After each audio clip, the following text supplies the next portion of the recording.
Hello, this is Senator Katie Fry Hester, and you are listening to the Conduit Street Podcast, the official podcast of the Maryland Association of Counties and your best source for Maryland politics and policy.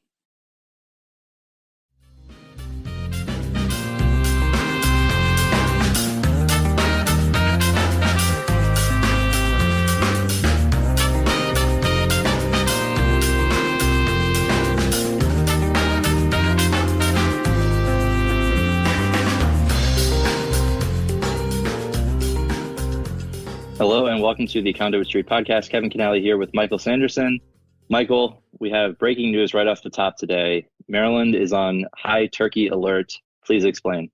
I mean, there's a lot going on, right? I mean, so it feels like on the pod in recent episodes, we've talked about the zebras that have been loose in various parts of our beloved state, and you know, we've sort of riffed on that a little bit, but the latest news seems to be that an aggressive wild turkey has ventured from Washington, D.C., over state lines into the free state of Maryland, and now is on the loose and at large in Maryland.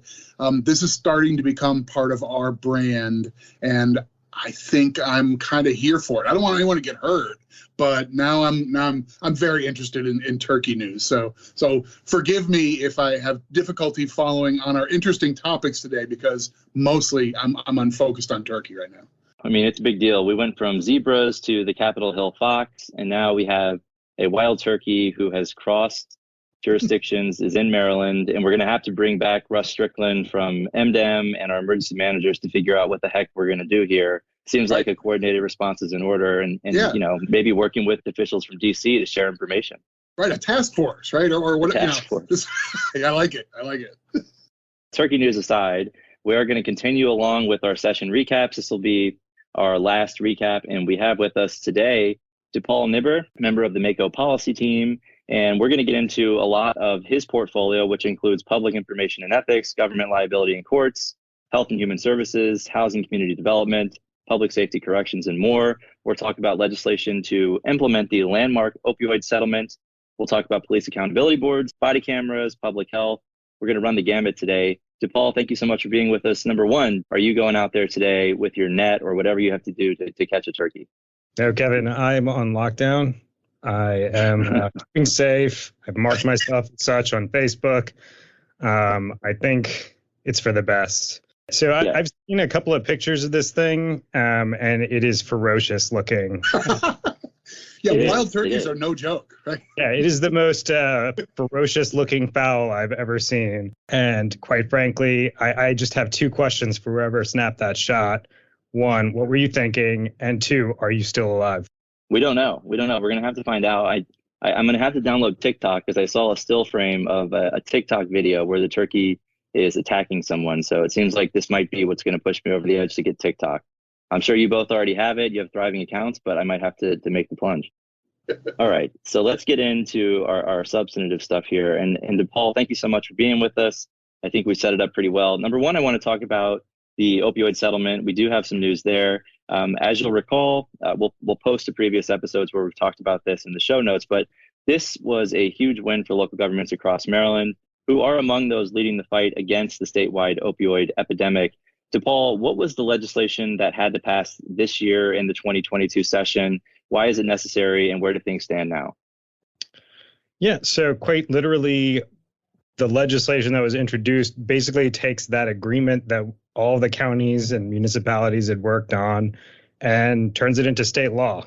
So whatever funds the state gets, it's bound by this agreement to send those dollars over to counties and municipalities in accordance with that agreement. So we're talking about HB 1086, which, you know, we had a number of people come in and testify on in support. And it was not at all controversial. Basically, the bill had its hearing, passed out of committee, went into the other chamber, same thing, went on to the governor's for his signature, and it received it, and here we are. Now we're just waiting for those funds to come in and for our counties to receive them. I would say maybe hats off to the process working exactly as it's supposed to here. And I mean that a little bit tongue in cheek. I know we were talking about this settlement during our winter conference in December, right? And things are just starting to come together for the agreement where all the local governments were asked to buy into the final deal, which we for the most part, eventually did. And there was sort of this asterisk hanging over it. Well, then the legislature is going to need to come to town and codify everything that we've agreed to.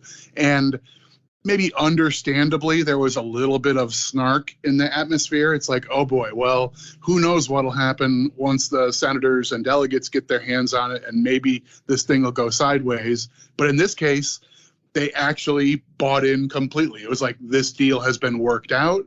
The Attorney General took the lead. The local governments bought in. They've already signed off. So please just pass the bill clean. And they did. So 3 cheers.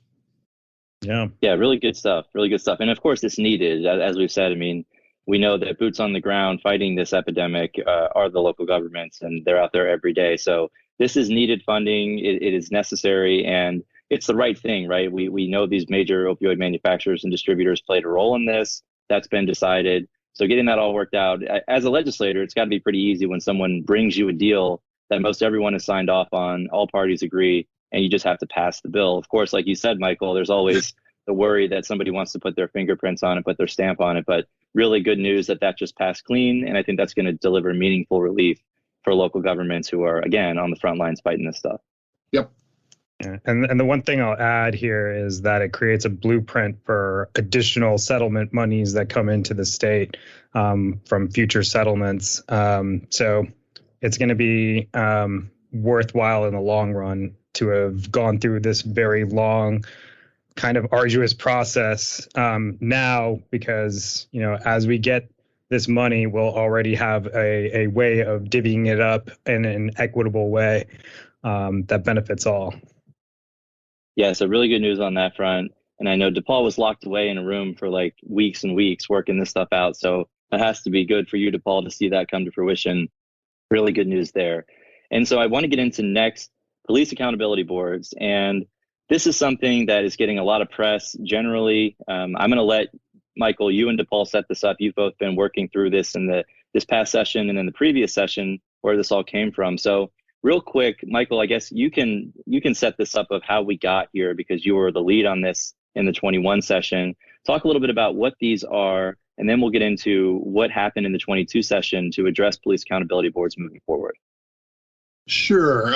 Well, this is one of my favorite mentions here in the podcast is this could be its own hour-long conversation. And I'll try and sidetrack that and turn this into like 60 seconds or whatever. But most of us recall in 2021, Maryland made a high-profile effort to say we want to change the way we hold law enforcement officers accountable for their actions here in Maryland. And that showed up in probably 12.5 different bills being introduced and a lot of debate about lots of different things.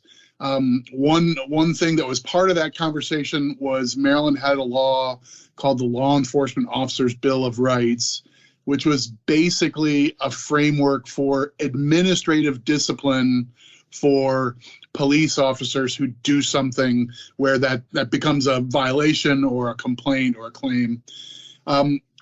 Maryland ultimately, through a big, broad piece of legislation, wanted to basically hit the reset button on this kind of accountability structure. And what Maryland is putting in place, this big bill basically takes effect this coming July 1, is at each county level, there needs to be oversight that is civilian-driven oversight of what police officers are doing.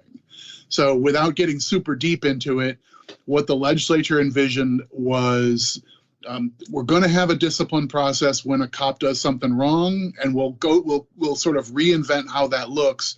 But a big part of it is going to rest in two new entities. One is, as you've mentioned, the Police Accountability Board, created by each of Maryland's 24 jurisdictions, and then also an administrative charging committee that'll sort of do the legwork when something's happened with an officer that requires follow-up. So this is a complicated process. This is not exactly the same as, cop murdered someone, let's put the cop in jail. This is more like, if the officer did something that violated policy, should the person be suspended with pay, suspended without pay? Should they be reassigned to a different rotation? Other things along those lines. Who makes that call, and how do you go through that process, and what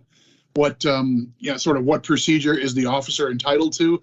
All of that stuff was rewritten in 2021 to take effect this coming July at the county government level through these new oversight boards. So that's a big part of what Maryland did last year. And this year was an opportunity, because it hadn't totally taken place and the state sort of guiding regulations had not yet come. This was in maybe soft ground at the beginning of the legislative session in 22. Right. And we know there were a number of advocates pushing to make changes before that law does take effect. And DePaul, this is one where, with Michael's setup, this is literally came down to sine die like a minute before they adjourned. They passed a bill. And I want to walk through exactly what changes were made and whether or not they were substantive. There were a lot of ideas on the table. Again, a lot of people pushing for some changes before this law actually goes into effect. What happened, DePaul? This was a strange journey here with lots of twists and turns before we got to sine die. Yeah, I actually think it's better to kind of run through what actually changed before you go into the process, because, wow, the process for getting this bill passed, it was something. So first and foremost, I want to mention that our counties had a serious issue with the timing of all of this. So one of the things that we had pushed for most prominently was getting the date moved from July 1st to October 1st. And much of that had to do with the fact that there is this police disciplinary matrix that was supposed to be established on the state level. And unfortunately, I'm not even sure if it's completed yet. So to not have that very integral part of this whole process set up means that, the counties are kind of in limbo. And so we wanted more time. That is unfortunately a prominent piece of this legislation that is not there.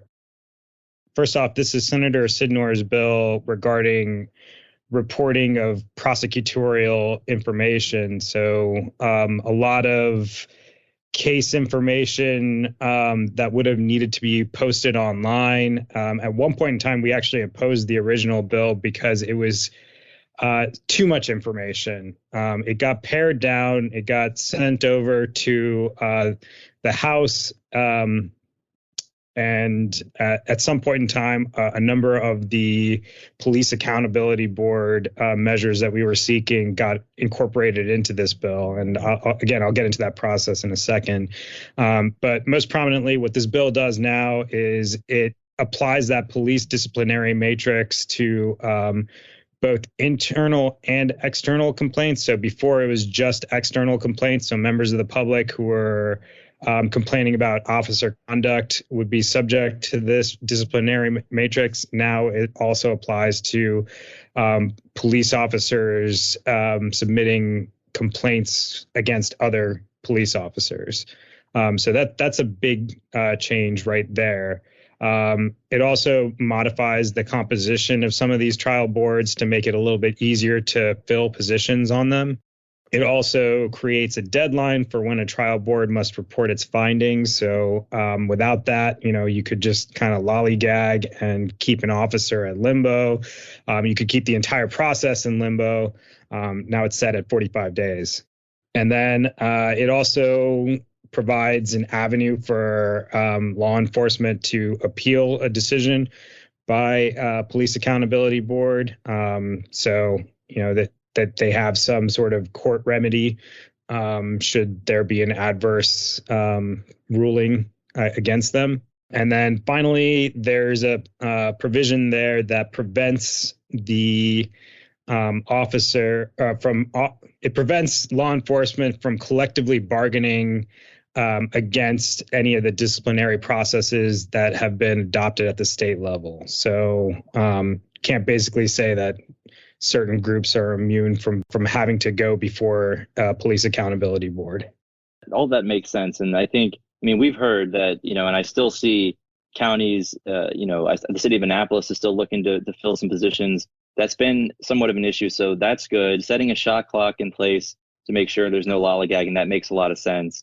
But not extending the timeline. I mean, that seems like, it's something that probably should have been done, especially if the state has not yet fulfilled its obligation to create this matrix.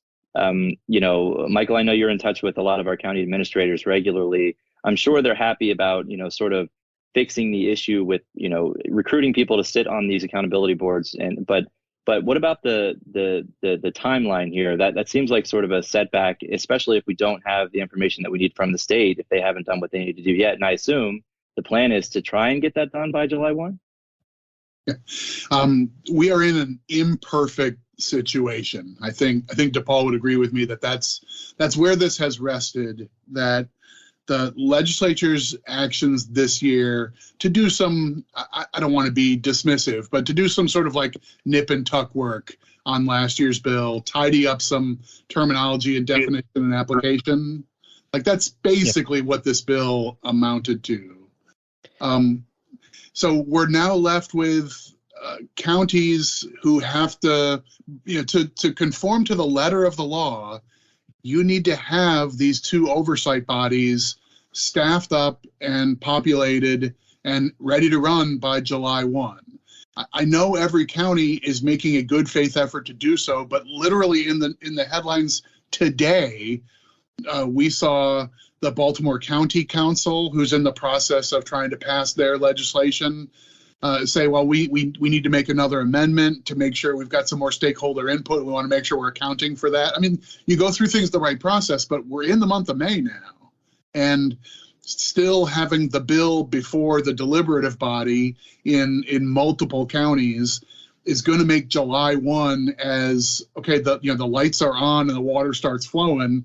It's going to be tough. So I think everyone's going to make a good faith effort to do their best to have this up and running, but it's not a perfect situation. I think part of what the legislature ran into was if they had extended the deadline for that section of the 2021 bill, not only did it move back the date for the counties to have these oversight bodies, but it would move back the date for the state to issue its own regulations and this disciplinary matrix. So sort of the game plan everyone's supposed to be working by would have been delayed as well, potentially. And that didn't seem like the right outcome for those who are drumming their fingers to get a better oversight process in place. So, I mean, we're left in a weird spot. The counties are going to do our best, but this would have worked out an awful lot better if the state had given us sort of, here's the blueprint, here's the structure you need to work around, and here are the kinds of people and qualifications you need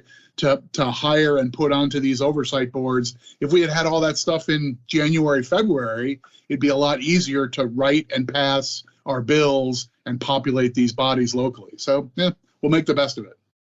And DePaul, you teased getting into the process here. This was really something, and again, like we often talk about things coming down to the wire. This one literally did. Talk about the process for these provisions that ended up in the bill that passed, and how did we get there? What was the journey? Yeah, so I think what Michael said is right on the nose here. The legislature wanted to do some nipping and tucking of what they passed last year. And so there wasn't going to be a standalone bill. I think, we had anticipated that would be the case early on in session. So we thought the issue was moot.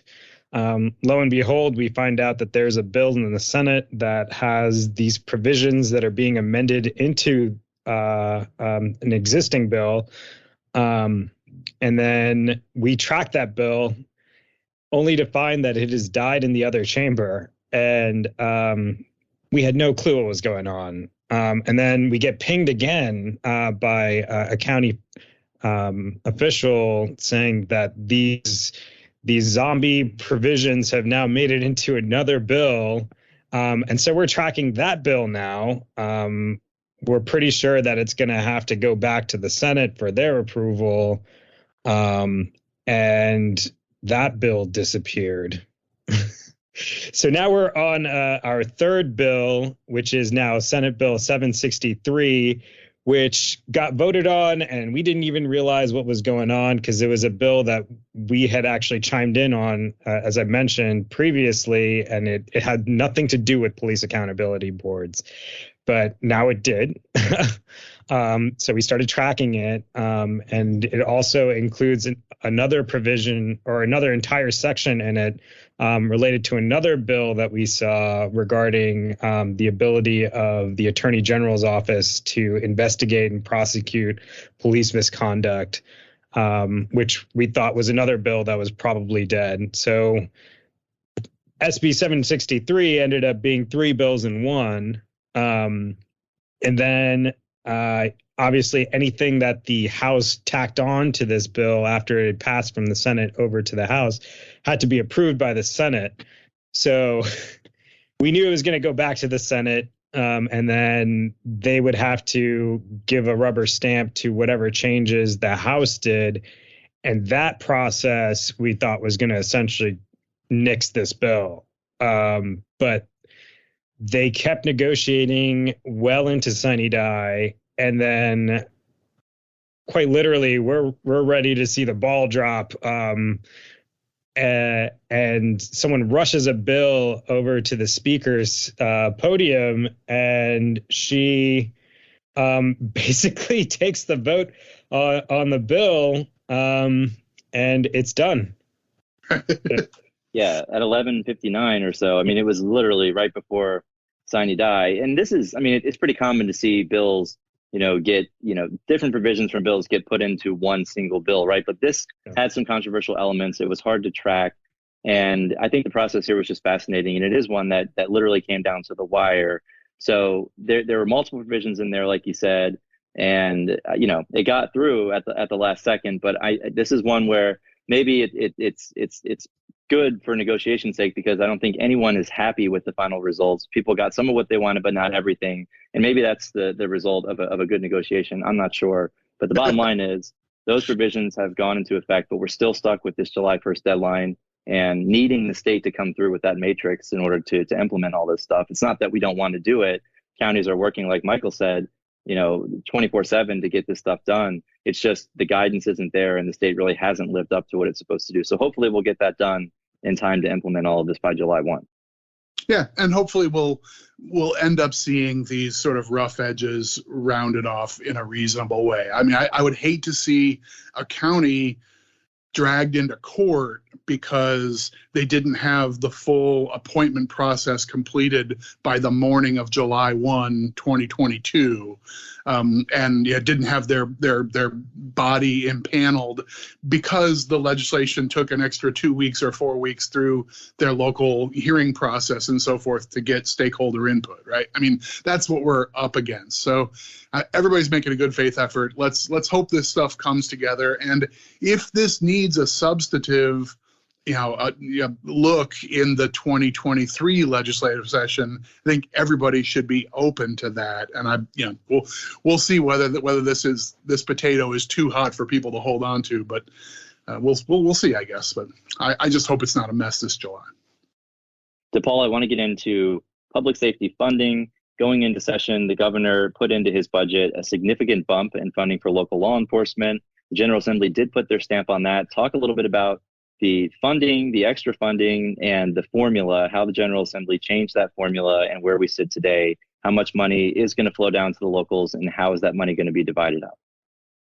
Yeah, so Governor Hogan had initially put in a significant bump in state aid for our local police department. So it was about $46 million. And it is widely believed that this was supposed to be governed in accordance with the bill that the administration had put in. It was House Bill 411, which essentially would have increased the funding formula for police grants. So those are calculated based on how many residents a jurisdiction has. So currently it's $250 per person. It would have been bumped up to $8.96. So that's $8.96 per person, which is a significant boost in terms of funding. And then Baltimore City would have gotten an annual grant of $8 million in lieu of this per resident boost. That bill stalled and failed. So essentially, the General Assembly had carte blanche to take whatever money the governor allocated and distribute it as it sees fit for, police purposes. What they ended up doing was taking that money and dividing it up in a proportion to the number of reported violent crimes per jurisdiction. So certain jurisdictions got significantly more money. And again, these numbers are based on the 2020 Maryland Uniform Crime Report. What we saw was the legislature kind of taking the lead in how this money would be spent. And it's a one-year boost. It's not going to be the formula change that the governor had sought, but it is a meaningful boost for a lot of jurisdictions throughout Maryland. Right, and the shift from this being a structural and permanent change, which you can do with a bill like the one the governor introduced, when this shifted from being let's pass a bill into the legislature saying let's just leave the money in the budget and direct it, the budget itself is always a one-year exercise. So the governor funded the amount for year one in his proposed budget, and the legislature said we're going to act on this as a budget item for 1 year rather than as a statutory item as a permanent change. So 1 year funding targeted based on places that have the most violent crime. It's not an unusual or unexpected outcome. And it also, I think, Kevin, is kind of consistent with one of the things that we talked about earlier in session recaps, that the fiscal circumstances of this legislative session pointed legislative leaders in the direction of, we've got some surplus, we have some one-time opportunity, we're not sure we want to make a lot of permanent commitments. So rather than changing this formula forever, let's send a wave of extra resources to our folks on the front lines in public safety while we've got money today, and we'll see what next year brings. Yeah, no doubt. It makes a lot of sense to do it that way. So a significant bump there, and we will post the link to Paul. You wrote a great piece on the Conduit Street blog to sort of break all this down. So we'll make sure we include that in the show notes. But good news there in terms of state funding for local law enforcement. General Assembly changed the formula a bit, but the reality is that's $46 million that we didn't have in the previous year. That's a one-time bump, and hopefully we can make the most out of that and then come back and advocate for that funding. If we can do a lot with it, I think it'll prove that this is needed. It's the right thing to do. But I agree, Michael, this is one of those where we don't want to make a long-term commitment, but we have cash right now. So we'll go ahead and allocate that. Makes a lot of sense. To Paul, the next issue I want to get into, sort of rapid fire here, concurrent jurisdiction. And this is one where, this could be another hour, but I don't want to get too into the weeds, but I feel like this is an important bill, kind of under the radar. Set this up to Paul. What is this concurrent jurisdiction issue? Why were we involved? Because I think there is a really intriguing instance here as to why this came about. So explain what this is about, explain how we got here and what happened in the General Assembly. Oh, man. I'll try not to go into the weeds, but I got to tell you, we're going to be touching on some dandelions here. Is that like a hashtag nerd alert here? Yeah, maybe a little bit. So I'll set it up based on the court case. Okay, so there was a case in Talbot County where they basically fined an individual who was tearing up trees in a conservation area and constantly did it despite getting these fines issued by Talbot County. Talbot County essentially had him go before one of their administrative bodies and basically said, you need to pay up. And the individual then appealed that to state court, all the way up to the Court of Appeals. And the Court of Appeals basically said, well, wait a minute. When you had him go before that administrative body in Talbot County, you were wrong. Like, you have no jurisdiction based on state law. Like, this needed to go straight to state court. So based on that little technical glitch, they invalidated tens of thousands of dollars of fines and invalidated a number of enforcement actions that Talbot County had done to preserve these lands. That makes no sense, right? I mean, this is somebody ripping up trees in a conservation area, and essentially the county has no authority to stop that from happening. I mean, that I don't think anyone could envision that's what we want to do here in Maryland, right? No. And what's even more perverse about it is that individual is actually suing Talbot County for his attorney's fees, which I think is insane. But the state actually did find against him eventually. So it's not like he was in the clear here.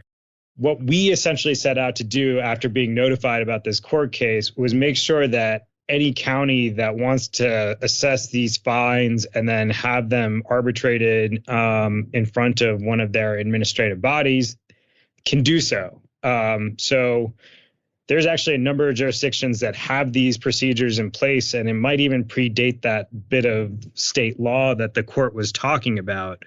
And so we set out to change the state law, allowing these bodies to exist on the county level, and to be able to hear these cases as they come up. And, if a county is already referring these cases to state court, they can do so uninterrupted. And so that's all this bill did. But it was a process to get it passed. And it actually kind of averted some serious disaster in certain jurisdictions that have been relying on this administrative process for decades. So Baltimore City, Baltimore County, I think Hartford had some issues as well. And there were probably a couple of others that may not have chimed in, but almost certainly would have been impacted. But small scale build that averted serious disaster. And I guess, so I'm also trying to keep us from going super deep into the weeds, but just from a lay perspective, this is not just about fines for cutting down trees in the wrong place. What happened is when the courts looked at this issue in this particular case in Talbot County, they basically said, we're not sure that the county government has the ability to create this sort of customer-friendly review process. And that's what this was ultimately about, was the local government says, okay, we're assessing you a fine, but you're entitled to some due process, and we will give you a step that's right here. You can go before our zoning appeals board here in the county seat, rather than have to make a formal appeal into the Maryland Circuit Court. And that's basically a good government gesture, to have a review process where you might be able to get a problem fixed quickly and smoothly and cheaply. Is a pretty sensible way to be doing business, when the court said suddenly, we don't think you have the authority to do that. And the many jurisdictions who have done that for lots of different local decisions or permits or fines or whatever, suddenly you can have a lot of stuff get tossed out that is meant to be user friendly. So we're trying to save some good government elements here by just keeping things on track. It saves our courts a bit. I mean, we're talking about, at least in Baltimore City, we had a number of parking fines that would have all of a sudden needed to go to district court. We already know those courts are overloaded. So like a couple hundreds of thousands of new novel cases coming up before these courts. And, it wouldn't have been a good situation for anyone involved. So good outcome there. Again, under the radar bill, but one that's really important and we wanted to highlight. Again, we'll post some links on the show notes for everybody who wants to dig into this. But I do want to move on to Paul, to one of a recurring theme here on the podcast, and that's body cameras. This is a sexy issue. It's a controversial issue. It's one that we know is super important, both for civilians and law enforcement alike. And look, I think we can get into two big issues here. Number one is the cost, and number two is sort of what do you do with the footage once you have it. And again, we've talked about this a lot, but we did see bills this session, DePaul, dealing with both of those issues. So let's get into body cameras. We know that counties are need to all have body cameras by a date certain. We are working to implement that. I think most counties are well on their way to making sure that their officers are equipped with body cameras. But DePaul, there were a couple bills that would have made big strides in this area. Talk about those, what ultimately happened, and why this is such an important issue. And it's one that I think we'll have to continue to deal with moving forward. Yeah, so there were actually two major bills, and I want to go back again to Michael's point of the General Assembly was not looking to create wholesale changes this session for what they passed last year in terms of like the body camera mandates or really any police accountability measures. So with that in mind, we had two bills that were put forward. One was put forward by Delegate Jazz Lewis, who was a part of a task force that was charged with looking into how can we successfully implement body-worn cameras across the state. And he tried to synthesize those findings into a bill that essentially would have covered all the costs for locals should they have opted to use a state centralized database for body camera footage and use the state to procure their body cameras. Obviously, there were some issues there because our counties have already started implementation. They've bought cameras. They've provided for data storage. So their costs would not have been covered either prospectively or retroactively. And so that was kind of a problem from the start. And, Delegate Lewis, to his credit, was very amenable to any sort of amendments we put forward to make sure that, there was maximal flexibility for our counties. And what ended up happening was that we got bogged down by the amendments. We got bogged down by the fiscal note, the state assuming so much of this cost that the bill did not eventually move. But it was a good faith effort, I believe, to help us out with the costs associated with the getting these body camera programs off the ground. And then those costs, though, DePaul, they're significant, not only to buy the hardware, but then, as you mentioned, the storage. And then, of course, you have to actually pay people to redact certain footage. And that's the next piece of this, right? But it's a significant cost. And it would have been great to have that help, especially for some of our smaller jurisdictions. And then, of course, municipalities, that they have a whole nother bag that they're dealing with. But I think that the cost is an issue for a lot of jurisdictions. But as you mentioned, it became expensive for the state. The fiscal note bogged the bill down. And so that didn't move forward. But bottom line is counties are moving forward with these programs, right? Even though it's costly and it's expensive, we're doing that. It's just, it would have been great, especially for some jurisdictions, to have that state help. Yep.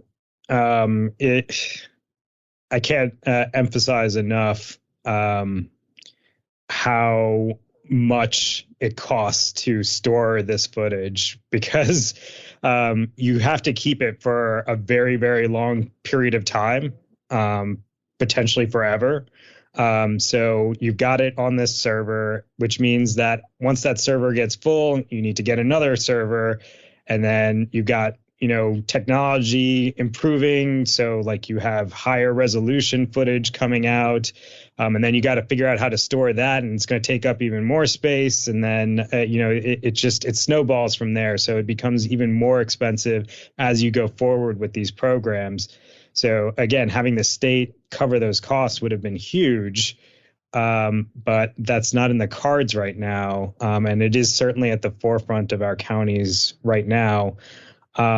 But one thing that could have helped was a different bill. It was Senate Bill 31, which was introduced by Senator Sidnor. This is our former initiative bill, which would have helped us out with the redaction of footage going forward. And essentially, it would have created rules for us to pare down, who is eligible to receive this footage and what footage should be made available to the public. And having hard and fast rules like that would have helped us with respect to, what footage we need to keep within our servers. And then also it would have cut down on the man hours required to cull through footage and make it available to the public. That bill actually passed through the Senate unanimously, and then it made its way into the House Judiciary Committee, where I think there were a couple of different issues raised by a number of police accountability advocates who had some objections that I wasn't terribly familiar with prior to this session. And Michael, you seem to have had a number of encounters here, so maybe you can provide a bit more context here. I think this is, you've set this up correctly, that, unfortunately, both of these bills failed this session. But in my judgment, both of them highlight that we have work to do to get this law right.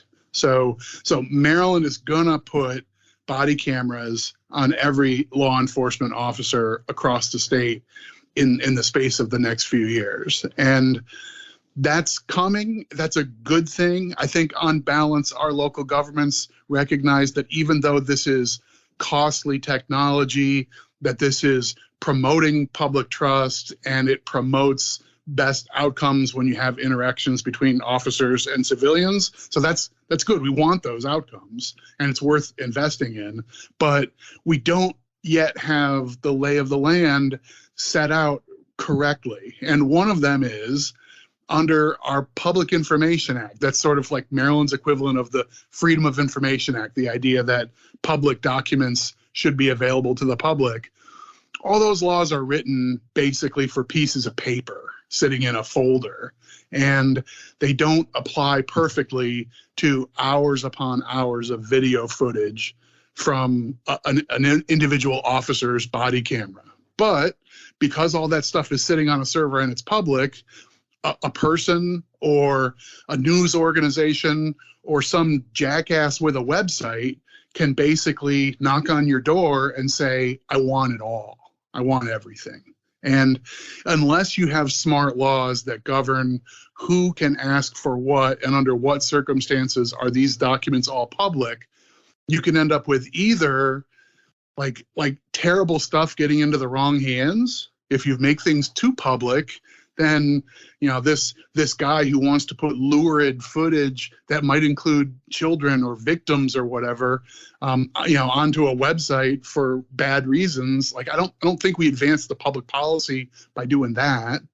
But then also you end up with the possibility for the like totally untenable fishing expedition. Let's see all the footage for all the officers for the entire last 18 months.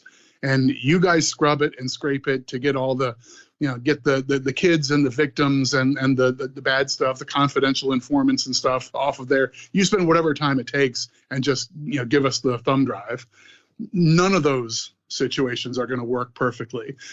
Once you try and put in a bill to say, let's define all this, you can get caught up in the details. And that's what you were getting into, DePaul, is that we've had some advocates say, well, we're worried about this, and here's a hypothetical about what happens in this situation or in that situation, or let's look at this thing that happened 5 years ago by this one particular police department. And sometimes a policy debate can get too tangled up in specifics when you're trying to address the general. And I think some of that's what happened here.